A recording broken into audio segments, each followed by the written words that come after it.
A girl in my neighborhood offered me $200 to pretend to be her boyfriend for one dinner. By dessert, I was calling 911. Vanessa knocked on my door at 4:15 on a Saturday afternoon. I'd seen her around the neighborhood for maybe 3 months, always walking fast with her head down, earbuds in, avoiding eye contact.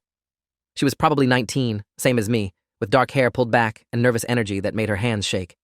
When I opened the door, she thrust $200 bills at me before I could say hello. "I need you to pretend to be my boyfriend tonight. Just one dinner, 6 o'clock at my house. You don't have to talk much. Just sit there and act normal." Her voice cracked on the word normal. I stared at the cash, then at her face. She had a bruise on her wrist that her sleeve didn't quite cover. "Why do you need a fake boyfriend?" "My father insists on meeting the guy I've been dating. If I don't bring someone, he'll know I lied about having a boyfriend. Please, I'm desperate." She pushed the money toward me again.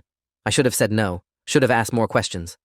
But I was broke, working part-time at a warehouse, and $200 would cover my phone bill and groceries for 2 weeks. I took the cash. "What's your address?" Vanessa gave me her house number, 3 blocks away on Birch Street.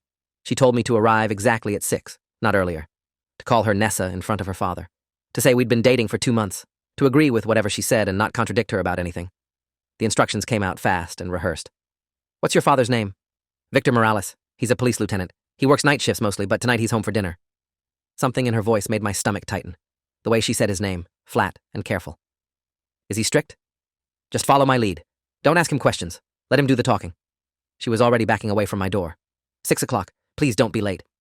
She practically ran back down my driveway. I watched her disappear around the corner, moving fast, shoulders hunched. I went back inside and Googled Victor Morales. Found his name on the police department website. Lieutenant, 23 years on the force, multiple commendations. His photo showed a man in his late 40s with a hard jaw and cold eyes. I had 4 hours to decide if this was a terrible idea. I showed up at 5:58, wearing the only decent shirt I owned, a navy button-down my mom bought me for job interviews. Vanessa's house was a 2-story colonial with perfect landscaping and an American flag on the porch. Everything looked normal and suburban.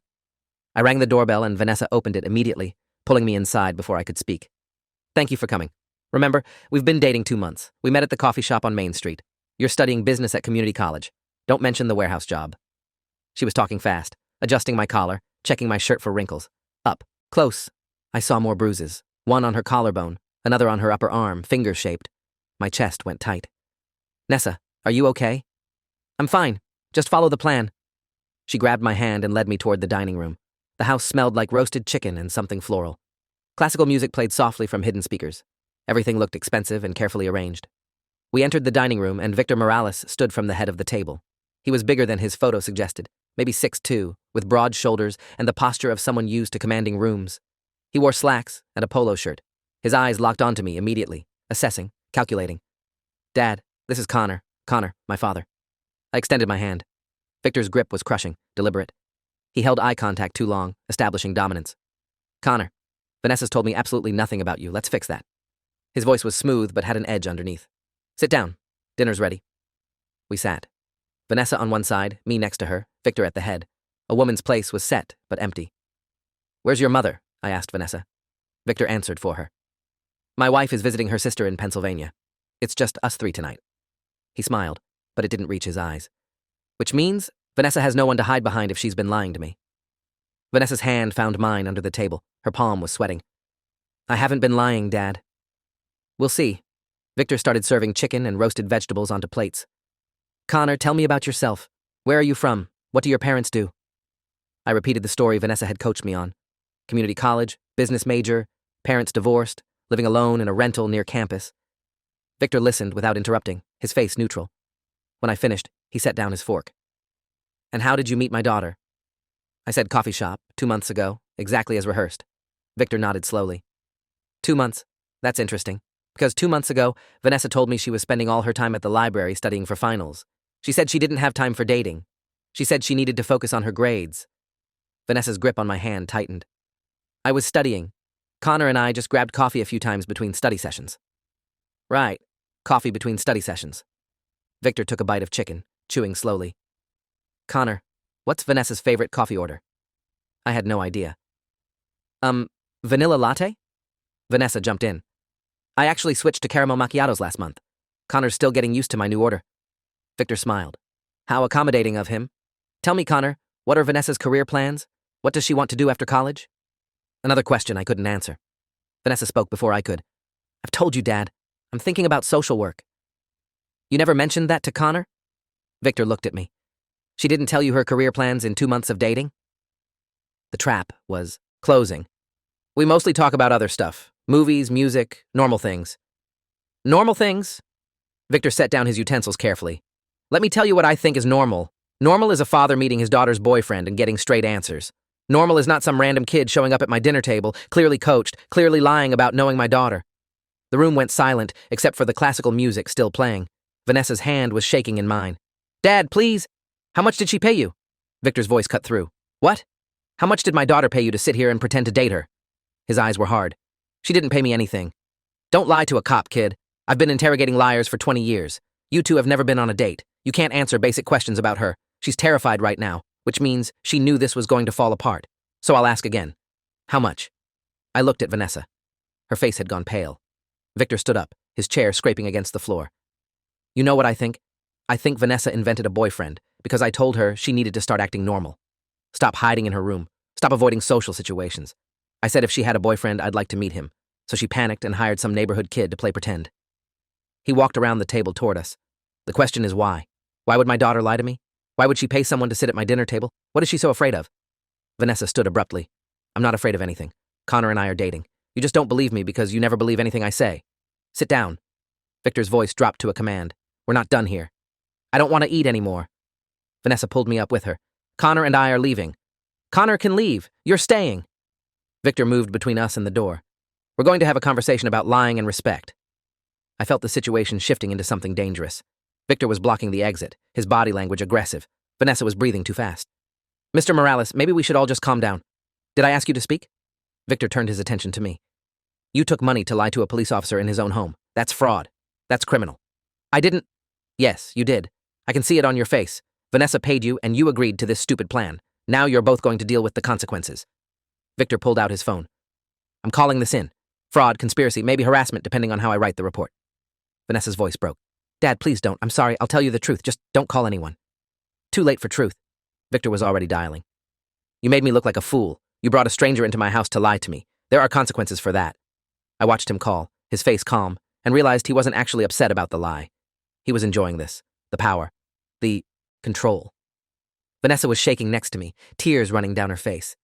Dad, please. I'm sorry. I'll do whatever you want. Just don't make this worse. It's already worse. You did that, not me. Victor spoke into the phone. Yeah, this is Morales. I need someone at my residence. I've got a situation with my daughter and her friend.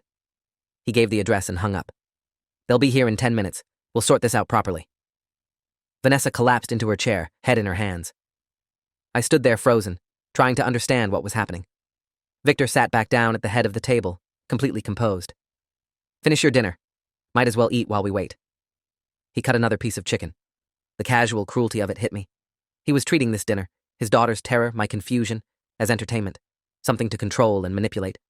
I thought about the bruises on Vanessa's wrists and arms, thought about her desperate willingness to pay a stranger, thought about why she'd lie about having a boyfriend in the first place. Why did you tell your father you had a boyfriend? I asked Vanessa quietly. Don't answer that, Victor said immediately. Why did you need him to think you were dating someone? Vanessa looked up at me, tears still streaming. Because he said I was broken, that something was wrong with me for not having friends or going out. He said normal 19-year-old girls have boyfriends and social lives. He said if I didn't prove I was normal, he'd make me see a psychiatrist and get medication. Victor's jaw tightened. I'm trying to help her. She spends all her time alone. That's not healthy. So you threatened her? I gave her motivation to improve herself. By forcing her to prove she's dating someone? By encouraging her to engage with the world instead of hiding from it. The words sounded reasonable, but the undercurrent was poison. Victor was framing abuse as care, control as concern. I looked at Vanessa, really looked at her. The way she sat with her shoulders hunched, the way she avoided eye contact with her father, the bruises, the fear. Did he hit you? I asked. Victor stood so fast his chair fell backward. Get out. Right now. Did he hurt you? I pushed. Vanessa was crying harder. Connor, please stop. Answer me. I said get out. Victor moved toward me, his face red now. You have no right to ask those questions. You don't know anything about my family. But I'd seen enough. The pieces clicked together. Vanessa hadn't hired me to look normal. She'd hired me to create a witness, someone who could see what was happening, someone outside the family who might believe her. She paid me to be here because she wanted someone to see the truth, I said. She wanted evidence that you're abusing her. Victor grabbed my shirt, pulling me forward. You don't know what you're talking about. Let go of me. You come into my house, take my daughter's money, make accusations, disrespect me under my own roof. His grip tightened. You're going to regret this. Let him go, Dad. Vanessa's voice was small. He's just trying to help. Help? Victor shoved me backward. I stumbled into a chair. He's making everything worse, just like you always do. He turned to Vanessa. This is why I don't trust you. You pull stunts like this. You embarrass me. You make me look bad. I didn't mean to. You never mean to. But you always do it anyway. Victor's voice rose. I work to provide for you. I give you everything. And this is how you repay me? By hiring strangers to spy on me? That's not what she did, I said, getting back on my feet. She's scared of you. That's why she lied. Shut up. Victor pointed at me. You don't get to talk anymore. Someone needs to talk. Someone needs to say this out loud. You hurt her. Those bruises on her arms? You did that. Those were accidents. Accidents don't leave finger-shaped marks. You have no proof of anything. Victor's voice went cold. It's my word against hers, and I'm a police lieutenant with 23 years of service. She's a troubled girl with a history of lying. Who do you think people will believe? The calculation in his eyes was terrifying. He'd done this before. Hurt her, then convinced everyone she was the problem. I believe her, I said. You don't matter. Maybe not, but I can testify about what I saw here tonight. The way you grabbed me, the way she's terrified of you, the bruises. You'll testify to trespassing and fraud. That's what you'll admit to if this goes anywhere. Victor smiled. I invited you to leave. You stayed. That makes you the problem, not me. He was right. Legally, he had leverage. But morally, he was destroying his daughter. I pulled out my phone. What are you doing? Victor demanded. Calling the police myself. I am the police. Then I'm calling someone higher than you. I dialed 911. Victor moved fast, trying to grab the phone, but I turned away. The operator answered. 911, what's your emergency? I'm at 412 Birch Street. There's a domestic violence situation. The victim's father is a police lieutenant named Victor Morales. She has visible bruises, and she's terrified. I need someone here now. Connor, hang up, Victor said. Sir, are you safe? The operator asked. Not really. He just assaulted me for asking about the bruises. Officers are being dispatched. Stay on the line. Victor backed away, his face pale now. You just made a huge mistake. Did I? Or did I just do what Vanessa hoped someone would do when she paid me to come here? I looked at Vanessa. That's why you hired me, right? You wanted a witness who couldn't be dismissed as easily as you. She nodded, sobbing. I thought if someone else saw, if someone else said something, maybe someone would finally listen. No one's going to listen, Victor said, but his voice had lost its certainty. They're going to see a respected officer and his troubled daughter making wild accusations. We'll see, I said into the phone. The operator's recording this conversation, right? Yes, sir, the operator confirmed. Everything is being documented. Victor's hands curled into fists. For a second, I thought he might hit me. But sirens wailed in the distance, getting closer. He stepped back, his face going neutral, composing himself. By the time the police knocked on the door, Victor had transformed. Calm, professional, the concerned father dealing with a difficult situation. He opened the door and greeted two officers with a handshake. Thanks for coming. Sorry about the confusion. My daughter's having a rough night. The officers were younger, maybe late 20s. One was a woman with sharp eyes. The other was a man who kept glancing between all of us, assessing. Lieutenant Morales, the female officer said, we got a 911 call about domestic violence. A misunderstanding. My daughter hired this young man to pretend to be her boyfriend. When I figured it out, things got heated. He called 911 because he doesn't understand the situation. That's not what happened, I said. He's been abusing her. Look at her arms. Look at her wrists. Those are defensive bruises. The female officer looked at Vanessa. Miss, can I see your arms? Vanessa hesitated, glancing at her father. It's okay, the officer said gently. You're safe. Vanessa slowly pulled up her sleeves. The bruises were obvious. Fresh ones and older ones in various stages of healing. Yellow, purple, green. A history of violence written on her skin. The male officer's expression changed. Lieutenant, how did your daughter get those bruises? She's clumsy. She's always been clumsy. Ask anyone. Victor's voice stayed calm. She bruises easily. Those look like grip marks, the female officer said. Did you grab your daughter's arms? I may have steadied her once or twice when she was about to fall. I'm her father. I keep her safe. Safe? I couldn't stay quiet. He grabbed my shirt and shoved me into a chair 10 minutes ago. The 911 operator heard him threaten me. The officers looked at each other. The female one spoke into her radio, requesting a supervisor. Victor's composure cracked slightly. That's not necessary. This is all just a misunderstanding between a father and his daughter. Family business. Domestic violence is police business, the female officer said. We need to investigate this properly. I am the police. Which is why we're calling a supervisor. Victor's jaw clenched. The careful mask was slipping. You're making a mistake. Both of you. I have friends in this department. I have pull. This is going to come back on you. Are you threatening us, Lieutenant? The male officer asked. The question hung in the air. Victor realized he'd overplayed his hand. No, I'm stating facts. This department respects loyalty. We also respect protocols, the female officer said.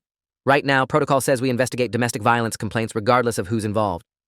A supervisor arrived 15 minutes later, a sergeant in his 40s who clearly knew Victor. They talked in low voices by the door while the two officers stayed with us in the dining room. Vanessa sat quietly, arms wrapped around herself. I stayed next to her, my phone recording everything in my pocket. The sergeant eventually approached us. Miss Morales, we need to ask you some questions. Can you tell us how you got those bruises? Vanessa's voice was barely a whisper. My father gets angry sometimes, when I don't do what he wants, when I disappoint him. Does he hit you? He grabs me, pushes me, throws things. He says it's discipline. How long has this been happening? Since my mom stopped being around as much, maybe 2 years. The sergeant glanced at Victor, who was standing rigid by the door. Lieutenant, is this true? My daughter exaggerates. She's dramatic. I've never seriously hurt her. Show them your collarbone, I said to Vanessa. She pulled down her shirt collar, another bruise darker than the rest, with visible finger marks. That's from 2 days ago, she said. He grabbed me when I said I wanted to move out for college. He said I'd never leave this house. The sergeant's face hardened. Lieutenant Morales, I need you to come with me to the station. We're going to sort this out there. You can't be serious. Victor's voice rose. I'm a decorated officer. You're going to arrest me based on the word of a teenage girl and some kid she hired off the street? I'm going to investigate a domestic violence complaint. That's my job. I'm your superior officer. Not right now, you're not. Right now, you're a suspect in an assault case. The sergeant gestured to the two officers. Escort Lieutenant Morales to the station. Process him properly. Victor's face went red. This is a career-ending mistake for all of you. Maybe, or maybe it's the right thing to do. The sergeant turned to Vanessa. You're coming to the station too. We'll take your statement there, somewhere away from your father.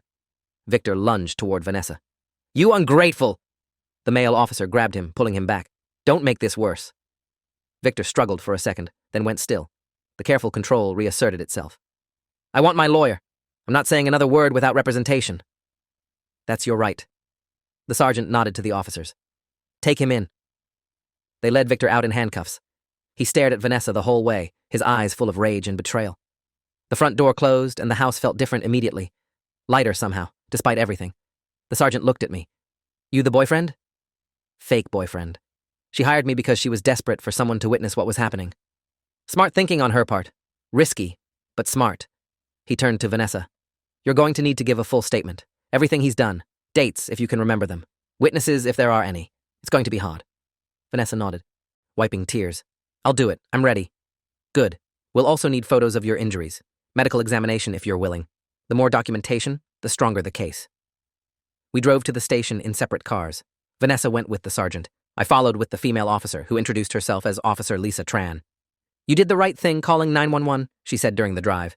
Not many people would have stayed in that situation. She needed help. I couldn't just leave. Still, you put yourself at risk. Lieutenant Morales is known for holding grudges. What's going to happen to him? Depends on the investigation. If we can prove the abuse, he'll face charges. Assault, battery, child endangerment if any of it happened when she was underage. But he's got powerful friends. It won't be easy. At the station, they separated us. Vanessa went into an interview room. I waited in a different area, giving my own statement to a detective who listened without judgment. I described everything. The dinner, the questions, the confrontation, Victor's threats, the bruises I'd seen. How much did she pay you? The detective asked. $200. But that's not why I called 911. Why did you call? Because I could see she was being hurt, and no one was listening to her. Because her father was using his position to silence her. Because someone needed to do something. The detective made notes. The phone call you made will be key evidence. The 911 recording captured his threats and your description of the bruises. That's independent documentation from before we arrived. Will that be enough? Combined with her testimony and the physical evidence? Maybe. But cases against cops are always complicated. Juries are reluctant to convict law enforcement. Defense attorneys will paint the victim as unreliable. She's not unreliable. She's terrified. I believe you. The question is whether a jury will. I waited at the station for 3 hours. Finally, Officer Tran found me in the waiting area. You can go home. We have everything we need from you tonight. We'll call if we need a follow-up. What about Vanessa? She's staying with a social worker tonight. Can't go back to that house while the investigation is active. We'll arrange temporary housing until things get sorted. Is she okay? She's brave. Scared, but brave. You helped her take the first step. Now we have to see it through. I drove home around midnight, exhausted and wired. My phone had 17 missed calls. 6 from my mom, 11 from a number I didn't recognize. I called my mom first. "Connor, where have you been? I've been worried sick." I explained everything. The fake boyfriend request, the dinner, what I'd discovered, calling 911. She was silent for a long moment. "You could have been hurt." "I know, but I couldn't just leave her there." "You did the right thing. I'm proud of you and terrified, but mostly proud." We talked for another 20 minutes before she made me promise to stay home and stay safe. After we hung up, I checked the voicemails from the unknown number, all from Victor Morales. The first few were calm, almost friendly. "Connor, this is Victor. Let's talk about tonight. I think we got off on the wrong foot." Then they got angrier. "You made a serious mistake. I'm trying to give you a chance to fix this." By the final message, his voice was ice. "You have no idea what you've done. I will make sure you regret this. I know where you live. I know everything about you. Watch your back." I saved all the voicemails and forwarded them to Officer Tran. She called back within minutes. "Those are direct threats. We're adding them to the case file. Are you safe where you are?" "I think so. Should I be worried?" "Lieutenant Morales is currently in custody, but he'll probably make bail tomorrow. If he does, stay away from him. Don't engage. Document everything. If he shows up at your house or contacts you, call immediately." "This is really happening." "Yeah. You started something that can't be stopped now. The department takes internal investigations seriously, especially when there's a 911 call and multiple witnesses. But Victor's not going to go quietly." I barely slept. Every sound outside made me jump. I kept checking the locks on my doors. Around 3 a.m., I got a text from an unknown number. "This is Vanessa. Officer Tran gave me your number. Thank you for staying. Thank you for calling. You saved me." I texted back. "Are you safe?" "For now. The social worker is nice. I'm scared about what happens next." "We'll figure it out, one step at a time." My mom called. She's flying back tomorrow. She doesn't know about any of this. My dad never let me tell her. "Will she believe you?" "I don't know. She's always defended him. But maybe now, with evidence and police involved, she'll have to see the truth." The next morning, the story hit local news. Decorated police lieutenant arrested on domestic violence charges. The article was careful, using words like alleged and claimed. Victor's photo showed him in uniform, looking professional and trustworthy. Vanessa wasn't named because she was the victim, but the details were public enough that anyone who knew the family could figure it out. My phone exploded with calls and texts. Friends asking if it was real. Neighbors saying they'd seen police cars. My mom calling every hour to check on me. Around noon, a lawyer contacted me. "Mr. Connor Davis? My name is Patricia Holmes. I represent Lieutenant Morales. He'd like to extend an offer to settle this matter quietly."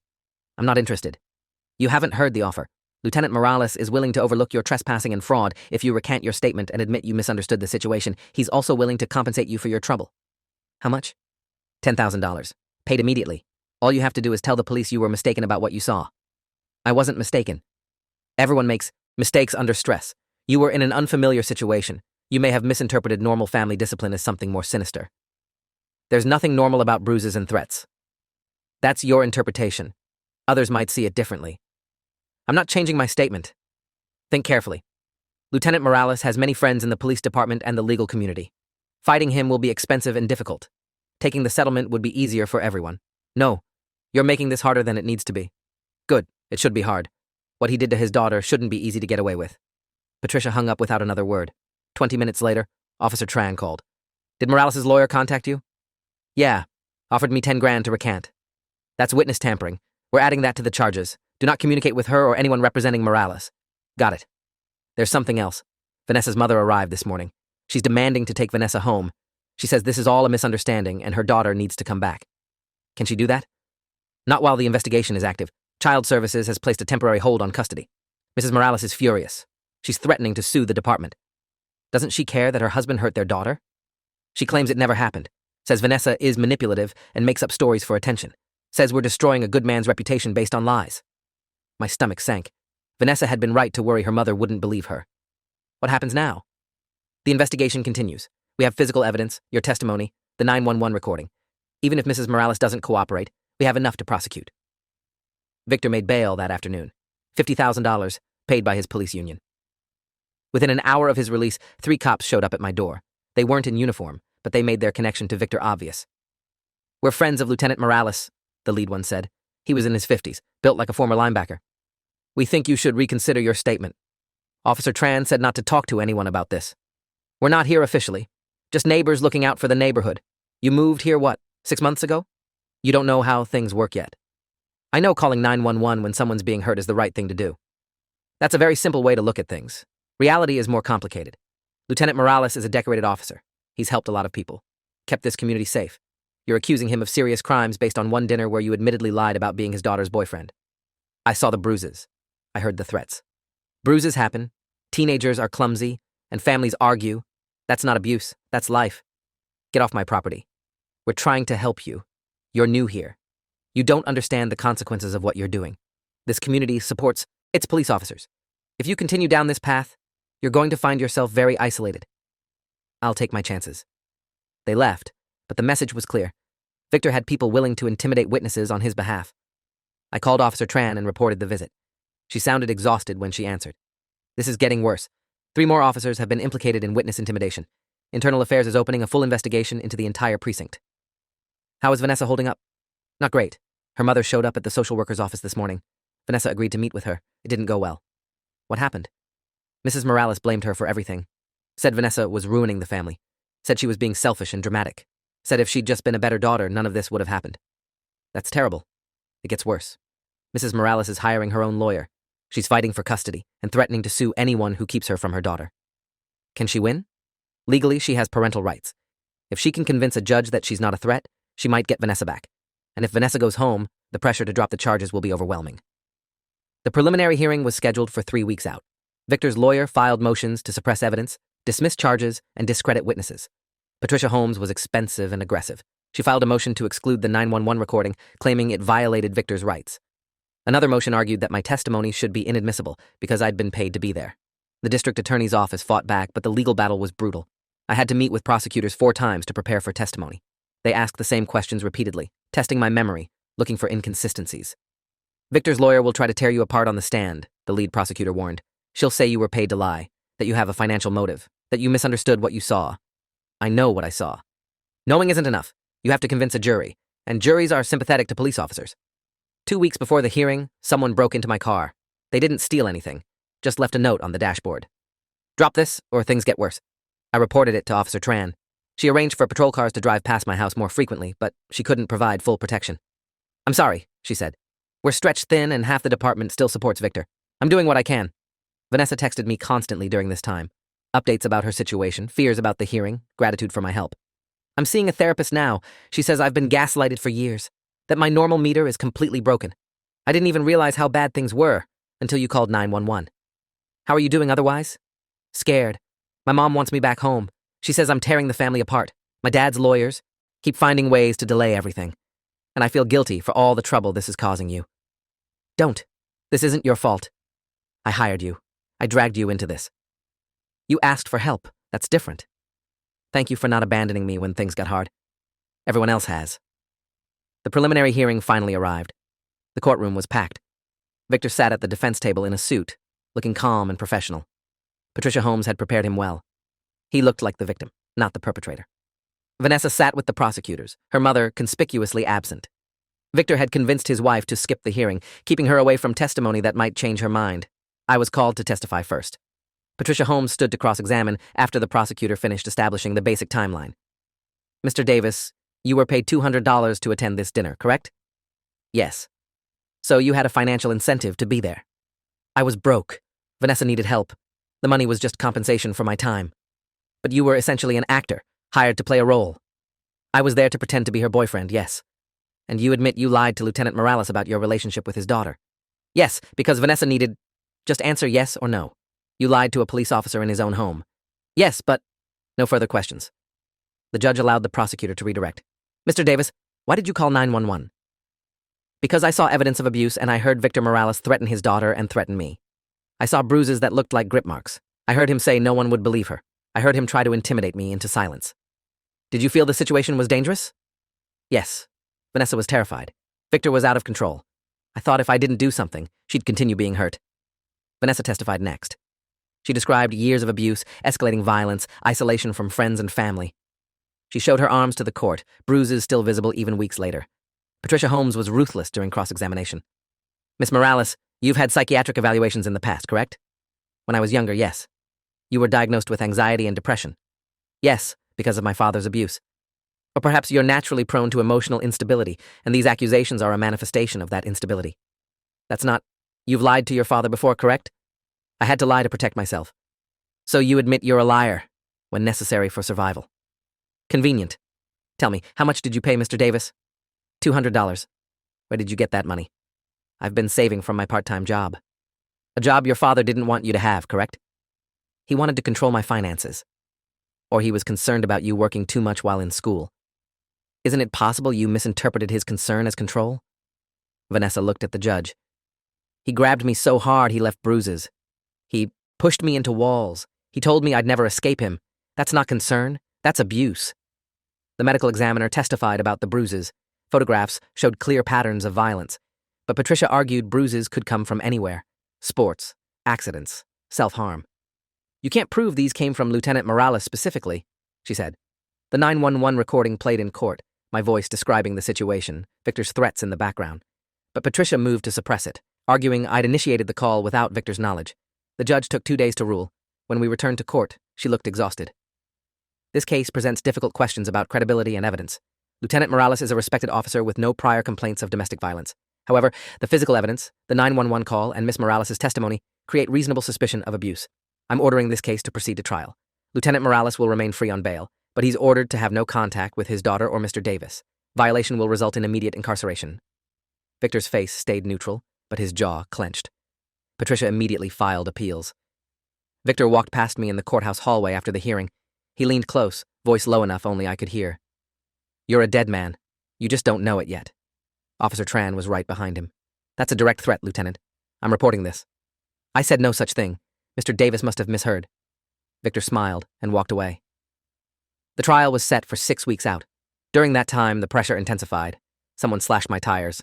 My boss at the warehouse got anonymous calls saying I was a criminal. Neighbors started avoiding me. Victor's friends in the community spread rumors. I was a con artist, a gold digger trying to extort a good cop, a troubled kid with a grudge against authority. The social media campaign was coordinated and vicious. Vanessa had it worse. Her mother publicly disowned her in a Facebook post. My daughter has been manipulated by people who hate police. She's making false accusations to get attention. I stand by my husband completely. The post got hundreds of supportive comments from people calling Vanessa a liar and a traitor. Someone leaked Vanessa's address at the group home. Protesters showed up with signs. Support our police. Lying daughters destroy families. The harassment got so bad, they had to move her to a different facility. Through all of this, Vanessa and I stayed in contact. Text messages of support, shared frustration about the system, growing friendship built on shared trauma. I'm sorry you're going through this, she texted one night. You should have just taken the money and left. I'm not sorry. This needed to happen. Even if it ruins your life? My life isn't ruined, just complicated. Yours would have stayed ruined if someone hadn't done something. You're a better person than me? No, just someone who was in the right place at the right time. The trial began on a cold Monday morning. The jury was selected after 3 days of voir dire. 8 women, 4 men, ranging from early 20s to late 60s. Patricia Holmes had fought to exclude anyone who'd expressed anti-police sentiment. The prosecution fought to exclude anyone who couldn't imagine a cop being abusive. The final jury seemed balanced, which worried both sides. Opening statements laid out the competing narratives. The prosecution painted Victor as a controlling abuser who used his position to intimidate his victim.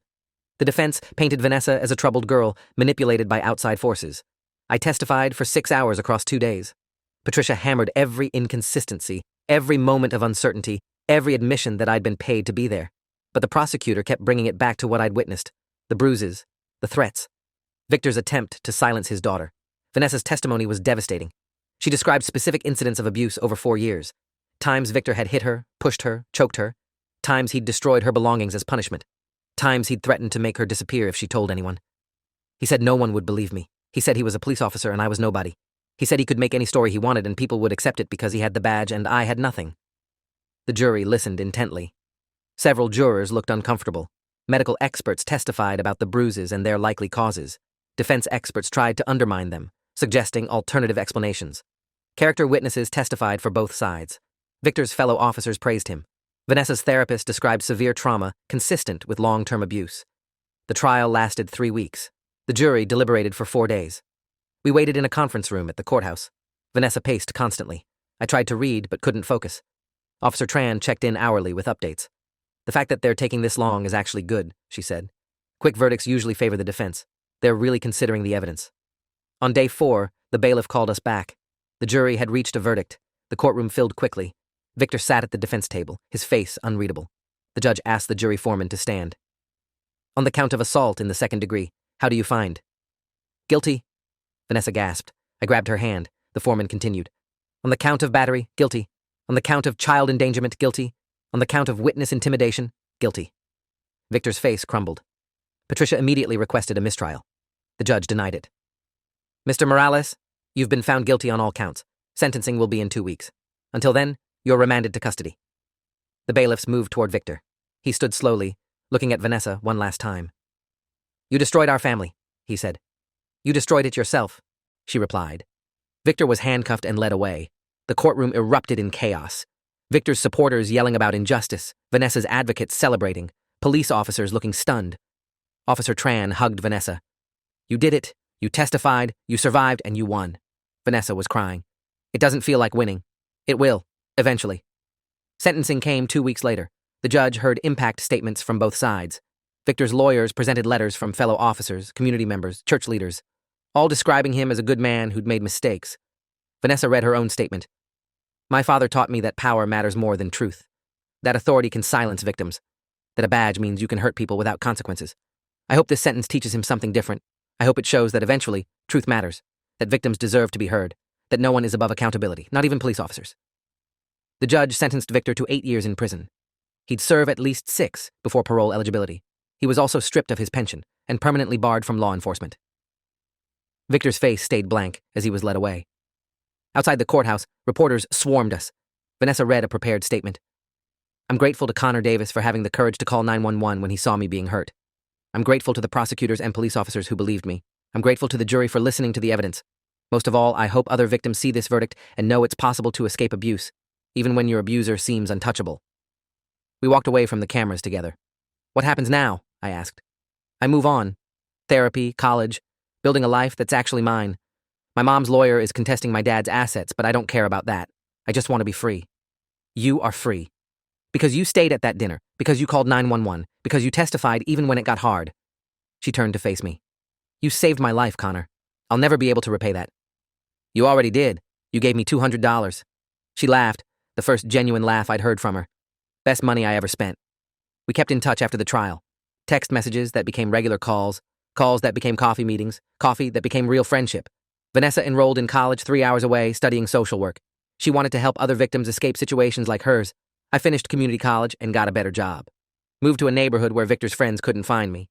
Sometimes I thought about that dinner. How close I came to saying no when Vanessa knocked on my door. How different both our lives would be if I'd refused the $200 and stayed home that night. 2 years after the trial, Vanessa invited me to her college graduation. I sat with her aunt, who'd taken her in after the verdict, and watched her walk across the stage. She'd survived. More than that, she'd built something meaningful from the wreckage. At dinner afterward, Vanessa raised her glass. To Connor, the best fake boyfriend anyone could ask for. To Vanessa, the bravest person I know. We clinked glasses. The restaurant was loud and crowded and normal. No tension, no fear, no counting down to some terrible moment. Just 2 friends celebrating survival and the unexpected way our lives had intersected. I never regretted calling 911 that night. Even through all the harassment and threats and complications, I'd do it again. Because sometimes courage is just choosing not to look away when someone needs help, even when looking away would be easier. And sometimes $200 is the best money you'll ever make, not because of what you gain, but because of what you prevent. Vanessa was free. That was worth everything. If you enjoyed this, you'll definitely want to see the next ones too. So subscribe now, and let me know your take in the comments.